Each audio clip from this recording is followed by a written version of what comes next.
Hello guys, मैं विभा, आपका अपने फ्लेवर फिश 24x7 चैनल में स्वागत है। आज हम आपको घर में सिंघाड़े सुखा करके कैसे बनाते हैं सिंघाड़े के आटा बताएंगे।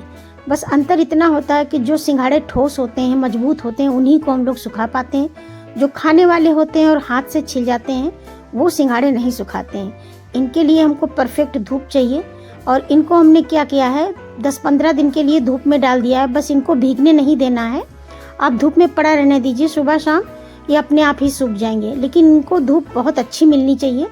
तो इसको हम दिखाते हैं आपको तोड़ करके। ये भी हमको तोड़ना है, तोड़ करके इसके अंदर निकालना है गुदी को। तो जो इसके अंदर भाग इसका निकलेगा ये आप देख सकते हैं।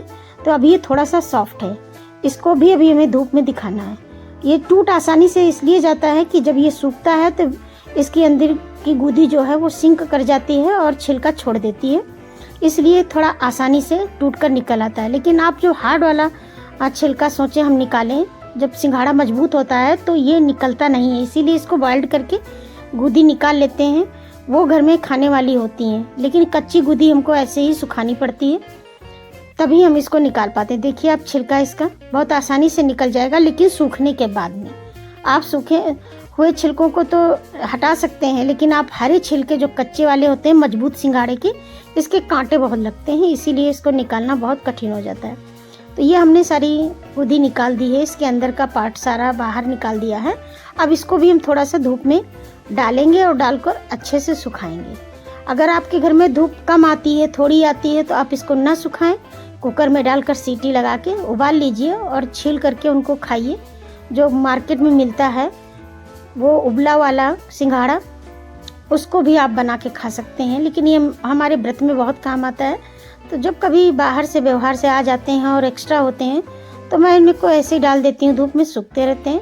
तो अब ये सूखा हुआ हम आपको दिखा रहे हैं, क्योंकि मैंने इसको भी टाइम दिया है 1 हफ्ते का सूखने के लिए। तो ये भी बहुत अच्छे से सूख गया है। तो अब इसको जो काला वाला छिलका लगा होता है, अगर लगा है तो आप छुड़ाइए, और नहीं लगा है तो कोई बात नहीं है। ये आप देखिए हल्का हल्का कहीं कहीं पर दिखता है, तो आपका आटा ज़्यादा सफ़ेद बनेगा जो अगर आप छिलके को थोड़ा थोड़ा सा हटा देंगे। अब कोई चीज़ कूटने वाली लेंगे, जो भी आपके घर में उपलब्ध हो, जैसा भी आपके घर में सुविधा हो, आप ऐसा कुछ कूटने वाला ले लीजिए और इसके छोटे छोटे पीस बना लीजिए। यदि आप इसके छोटे छोटे पीस नहीं बनाएंगे और मिक्सर में पीसेंगे तो मिक्सी के जार पर उसका प्रभाव पड़ेगा, तो हो सकता है वार्डन की वजह से मिक्सी हीट कर जाए या आपका जार का ब्लेड ख़राब हो जाए। तो इसलिए इसका थोड़ा सा तोड़ लेना ठीक है। देखिए हमने कितना छोटा पीस बनाया है, इसमें मेहनत नहीं लगती तोड़ने में, लेकिन अगर आप डायरेक्ट पीसेंगी तो वो मिक्सी काम नहीं करेगी। जबकि मेरा कमर्शियल मिक्सी में भी इसको मैंने पीस के देखा, लेकिन मैं उसमें भी थोड़ा तोड़ कर ही डालती हूँ।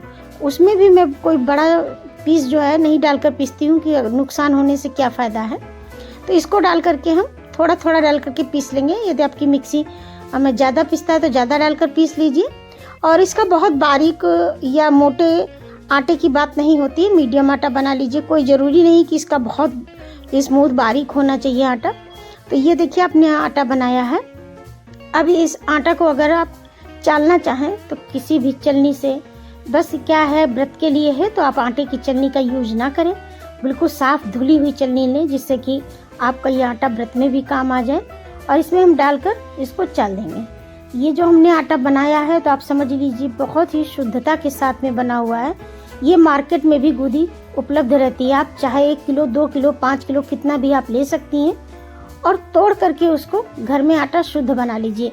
मार्केट का आटा मैं नहीं यूज करती हूँ, किसी भी व्रत में नहीं यूज करती हूँ, मैं खाऊँ या ना खाऊँ, लेकिन मैं बस इसी में अपना ला के गुदी धो के आराम से उसको बना लेती। इस गुदी को मैंने नहीं धुला था, क्योंकि मैंने इसको घर में ही सुखाया था, लेकिन मार्केट से जो हम लाते हैं उसको धुलते हैं।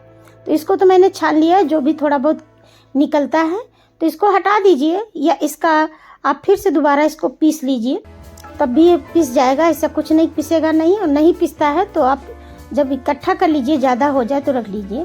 और इसमें हम क्या करेंगे, 8-10 लौंग डाल करके इसको एयर टाइट कंटेनर में रख देंगे, कभी कीड़े नहीं पड़ेंगे। और इसमें भी अगर आपको डाउट है ख़राब हो जाता है तो आप इसको फ्रिज में रख दीजिए। आपके फ्रिज में आटा 1 साल 2 साल कभी ख़राब नहीं होगा, ये मेरी गारंटी है। लेकिन आप फ्रिज से निकालिए और फिर फ्रिज में रख दीजिए, तो आपका आटा कभी ख़राब नहीं होगा। यदि आपको ज़रा से भी ये वीडियो यूज़फुल लगा है तो प्लीज़ चैनल को सब्सक्राइब कीजिए।